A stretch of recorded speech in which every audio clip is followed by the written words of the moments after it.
PM Kisan 19వ instalment amount అనేది ఫిబ్రవరి 24వ తేదీన అయితే రిలీజ్ చేశారు. రిలీజ్ చేసింది కేంద్ర ప్రభుత్వమే కాబట్టి ఆ రోజే రైతులందరికీ కూడా అమౌంట్ అనేది క్రెడిట్ అయిపోయింది.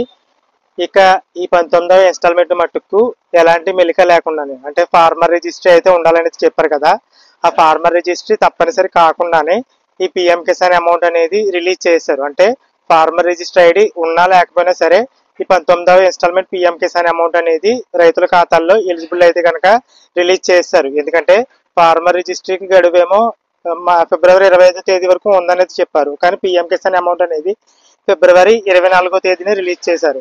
సో ఎలాంటి సంబంధం లేకుండానే ఈ పీఎం కిసాన్ 19వ ఇన్స్టాల్మెంట్కి మాత్రం అమౌంట్ అయితే రిలీజ్ చేశారు. నెక్స్ట్ ఇన్స్టాల్మెంట్ నుంచి అంటే పీఎం కిసాన్ 20వ ఇన్స్టాల్మెంట్ నుంచి మాత్రం తప్పనిసరిగా ఈ ఫార్మర్ రిజిస్ట్రీ అయితే తప్పనిసరి చేయొచ్చు.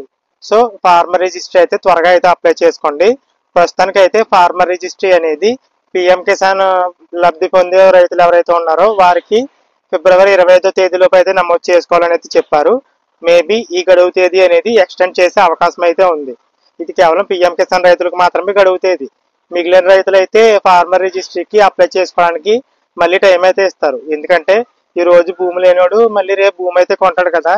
సో ఫార్మర్ రిజిస్ట్రీ అనేది భూమి ఉన్న వాళ్ళందరికీ కూడా చెయ్యాలి. సో అది కంటిన్యూగా ఉండే ప్రాసెస్ అనేది చెప్పుకోవచ్చు. ప్రస్తుతానికైతే ఫార్మర్ రిజిస్ట్రీకి గడువు తేదీ వచ్చేసి ఫిబ్రవరి 25వ తేదీ. ఒకవేళ ఎక్స్టెండ్ చేస్తే కనుక తర్వాత వీడియోలో అప్డేట్స్ అయితే అందిస్తారు. ఇంకా ఏపీలో ఈ పంట నమోదు గడువు తేదీకి సంబంధించి చూసినట్లయితే మార్చి 3వ తేదీలోపు ఏపీలో ఈ పంట నమోదు అలాగే ఈ పంట నమోదు ఈకేవైసీ రెండు కూడా కంప్లీట్ అయితే చేసుకోవచ్చు. మార్చి 5వ తేదీ నుంచి మార్చి 10వ తేదీ వరకు కూడా సోషల్ ఆడిట్ కోసం అయితే ఈ పంటలో నమోదైన వివరాలు అయితే ఉంటాయి. మార్చి 12వ తేదీన ఈ పంట నమోదుకి సంబంధించి ఫైనల్ లిస్ట్ అయితే రిలీజ్ చేస్తారు. ఇక పశుగణనకు సంబంధించి అప్డేట్ చూసినట్లయితే మార్చి 31వ తేదీలోపు పశుగణన అయితే పూర్తి చేయనున్నారు.